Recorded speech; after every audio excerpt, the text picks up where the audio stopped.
राधे राधे, जय श्री कृष्ण। आप सभी का स्वागत है आपके अपने चैनल श्री कुंज बिहारी पर।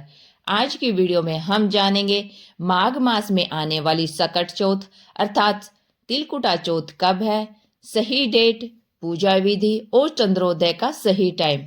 और इसके पश्चात सुनेंगे सकट चौथ की पौराणिक व्रत कथा। ये तो सभी जानते हैं कि हर माह संकष्टी चतुर्थी पड़ती है। माघ महीने में पड़ने वाली संकष्टी चतुर्थी व्रत को सकट चौथ कहा जाता है। माघ माह में कृष्ण पक्ष की चतुर्थी को मनाई जाने वाली सकट चौथ को संतान की रक्षा और जीवन के संकटों से मुक्ति का खास व्रत माना जाता है। इस दिन भक्त गणेश जी की पूजा कर अपने बच्चों की लंबी आयु, सुख और सुरक्षा की कामना करते हैं। सकट चौथ को तिलकुट चतुर्थी, लंबोदर संकष्टी चतुर्थी, माघी चौथ और माघ संकष्टी चतुर्थी के नाम से भी जाना जाता है। इस व्रत में दिन भर उपवास रखा जाता है और रात को चंद्रमा को अर्घ्य देने के बाद ही व्रत पूरा किया जाता है। पूजा में गणेश जी को तिल और गुड़ से बने तिलकुट या लड्डू का भोग लगाया जाता है। संकट चौथ के दिन पूजा में दुर्वा, शामी पत्र, बेल पत्र, गुड़ और तिल के लड्डू चढ़ाए जाते हैं। यह व्रत संतान के जीवन में विघ्न बाधाओं को हरता है, संकटों व दुखों को दूर करने वाला और रिद्धि सिद्धि देने वाला है। सकट चौथ पर तिल का विशेष महत्व है, इसलिए भगवान गणेश को तिल के लड्डुओं का भोग जरूर लगाना चाहिए। आइए अब जानते हैं सकट चौथ 2026 की सही तारीख। पंचांग के अनुसार माँ कृष्ण चतुर्थी तिथि की शुरुआत 6 जनवरी 2026 को सुबह 8:01 से होगी और जो 7 जनवरी 2026 को सुबह 6:52 तक रहेगी। ऐसे में सकट चौथ का व्रत 6 जनवरी 2026 मंगलवार को रखा जाएगा। आइए अब जानते हैं सकट चौथ पूजा का शुभ मुहूर्त।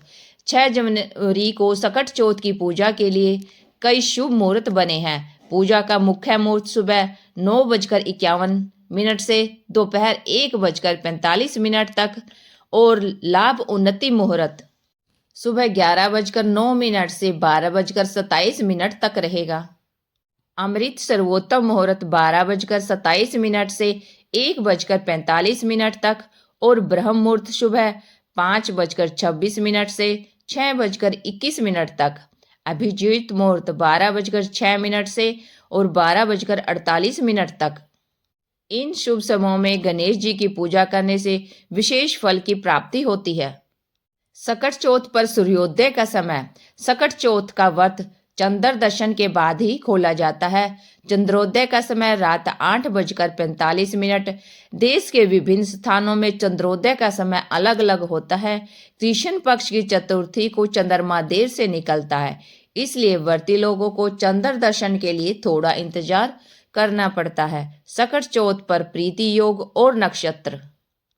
सकट चौथ के दिन प्रति योग बना रहेगा, जो सुबह से लेकर रात 8:21 तक रहेगा। इसके बाद आयुष्मान योग शुरू होगा। आइए अब जानते हैं सकट चौथ का इतना विशेष महत्व क्यों है। सकट चौथ का व्रत खास तौर पर संतान की सुरक्षा, सुख और लंबी उम्र के लिए रखा जाता है। यह संकष्टी चतुर्थी भी है। इसका व्रत जीवन के कष्ट और संकट दूर करता है और कार्यों में सफलता दिलाता है। इस व्रत को करने से परिवार में सुख शांति आती है। मान्यता है कि जो लोग श्रद्धा से यह व्रत रखते हैं उन पर भगवान गणेश की विशेष कृपा बनी रहती है। आइए अब जानते हैं सकट चौथ की पूजा विधि। सकट चौथ के दिन सुबह जल्दी उठकर स्नान करें और घर के मंदिर में दीप प्रज्वलित करें। संभव हो तो इस दिन व्रत रखें। इसके बाद भगवान गणेश का गंगा जल से अभिषेक करें, उन्हें पुष्प अर्पित करें। पूजा के दौरान भगवान गणेश को दुर्वा घास जरूर चढ़ाएं, क्योंकि धार्मिक मान्यताओं के अनुसार दुर्वा अर्पित करने से गणेश जी शीघ्र प्रसन्न होते हैं। इसके बाद गणेश जी को सिंदूर लगाएं और ध्यान करें। भगवान को मोदक या लड्डू का भोग लगाएं। इस व्रत में चंद्र पूजा का भी विशेष महत्व होता है, इसलिए शाम को चंद्र दर्शन के बाद ही व्रत खोलें।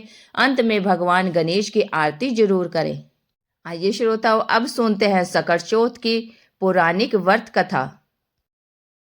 समय पहले की बात है, एक साहूकार और एक साहूकारनी थे। वह धर्म पुण्य को नहीं मानते थे। इसके कारण उनके कोई बच्चा नहीं था। एक दिन साहूकारनी पड़ोसी के घर गई। उस दिन सकट चौथ था। वहां पड़ोसन सकट चौथ की पूजा करके कहानी सुना रही थी। साहूकारनी ने पड़ोसन से पूछा, तुम क्या कर रही हो? तब पड़ोसन बोली कि आज चौथ का व्रत है, इसलिए कहानी सुना रही हूँ। तब साहूकारनी बोली, चौथ के व्रत करने से क्या होता है? तब पड़ोसन बोली, इसके करने से अन्न धन सुहाग पुत्र सब मिलता है। तब साहूकारनी ने कहा, यदि मैं गर्भ धारण कर लूं तो मैं 1.25 शेर तिलकुट करूंगी और चौथ का व्रत भी करूंगी। श्री गणेश भगवान की कृपा से साहूकारनी के गर्भ रह गया तो वह बोली कि मेरे लड़का हो जाए तो मैं 2.5 शेर तिलकुट करूंगी। कुछ दिन बाद उसके लड़का हो गया तो वह बोली कि हे चौथ भगवान, मेरे बेटे का विवाह हो जाए तो 5.25 शेर का तिलकुट करूंगी। कुछ वर्षों के बाद उसके बेटे का विवाह तय हो गया और उसका बेटा विवाह करने चला गया, लेकिन उस साहूकारनी ने तिलकुट नहीं किया। इस कारण चौथ देव क्रोधित हो गए और उन्होंने फेरों से उसके बेटे को उठाकर पीपल के पेड़ पर बिठा दिया। सभी वर को खोजने लगे पर वो नहीं मिला। हताश होकर सारे लोग अपने अपने घर को लौट गए। इधर जिस लड़की से साहूकारनी के लड़के का विवाह होने वाला था वह अपनी सहेली के साथ गणगौर पूजा के लिए जंगल में दूब लेने गई। तभी रास्ते में पीपल के पेड़ से आवाज आई, ओ मेरी अर्धब्याही। यह बात सुनकर जब लड़की घर आई उसके बाद वह धीरे धीरे सूख कर काटा होने लगी। एक दिन लड़की की माँ ने कहा, मैं तुम्हें अच्छा खिलाती हूँ, अच्छा पहनाती हूँ, फिर भी तू सूखती जा रही है, ऐसा क्यों? तब लड़की अपनी माँ से बोली कि जब दूब लेने जंगल जाती है तो पीपल के पेड़ से एक आदमी बोलता है कि ओ मेरी अर्धब्याही। उसने मेहंदी लगा रखी है और सेहरा भी बांध रखा है। तब उसकी माँ ने पीपल के पेड़ के पास जाकर देखा तो वह उसका जमाई ही है। तब उसकी माँ ने जमाई से कहा, यहाँ क्यों बैठे हैं? मेरी बेटी तो अर्धब्याही कर दी और अब क्या लोगे? साहूकारनी का बेटा बोला, मेरी माँ ने चौथ का तिलकुट बोला था लेकिन नहीं किया, इसलिए चौथ माता ने नाराज होकर यहाँ बैठा दिया। यह सुनकर उस लड़की की माँ साहूकारनी के घर गई और उससे पूछा कि तुमने सकट चौथ का कुछ बोला है क्या? तब साहूकारनी बोली, तिलकुट बोला था। उसके बाद साहूकारनी बोली, मेरा बेटा घर आ जाए तो मैं 2.5 मन के तिलकुट करूंगी। इससे श्री गणेश भगवान प्रसन्न हो गए और उसके बेटे को फेरों में लाकर बैठा दिया। बेटे का विवाह धूमधाम से हो गया। जब साहूकारनी के बेटा और बहू घर आए तब साहूकारनी ने 2.5 मन तिलकुट किया और बोली, हे चौथ देव, आपके आशीर्वाद से मेरा बेटा बहू घर आए हैं, जिसे मैं हमेशा तिलकुट करके व्रत करूंगी। इसके बाद सारे नगर वासियों ने तिलकुट के साथ सकट व्रत करना आरंभ कर दिया।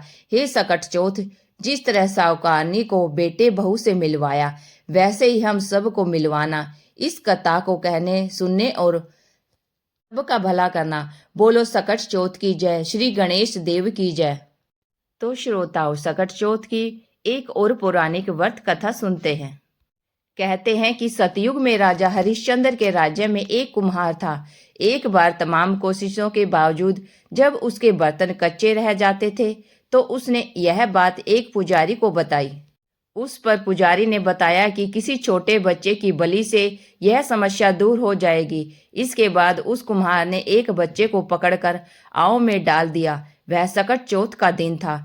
काफी खोजने के बाद कि जब उसकी माँ को उसका बेटा नहीं मिला तो उसने गणेश जी के समक्ष सच्चे मन से प्रार्थना की। उधर जब कुम्हार ने सुबह उठकर देखा तो आवा में उसके बर्तन तो पक गए लेकिन बच्चा भी सुरक्षित था। इस घटना के बाद कुम्हार डर गया और राजा के समक्ष पूरी कहानी बताई। इसके पश्चात राजा ने बच्चे और उसकी माँ को बुलाया तो माँ ने संकटों को दूर करने वाले सकट चौथ की महिमा का वर्णन किया। तभी से महिलाएं अपनी संतान और परिवार के सौभाग्य और लंबी आयु के लिए व्रत को करने लगी। यह संपूर्ण वीडियो आपको कैसी लगी? अगर अच्छी लगी है तो वीडियो को लाइक करें, शेयर करें और चैनल को सब्सक्राइब करके बेल आइकन जरूर दबा लें ताकि आने वाली हर वीडियो की अपडेट आप तक पहुंचती रहे। Thank you for watching my video. जय हिंद, जय भारत, जय श्री कृष्णा, राधे राधे। जय श्री कृष्णा और कमेंट बॉक्स में जय श्री गणेश अवश्य लिखें। राधे राधे।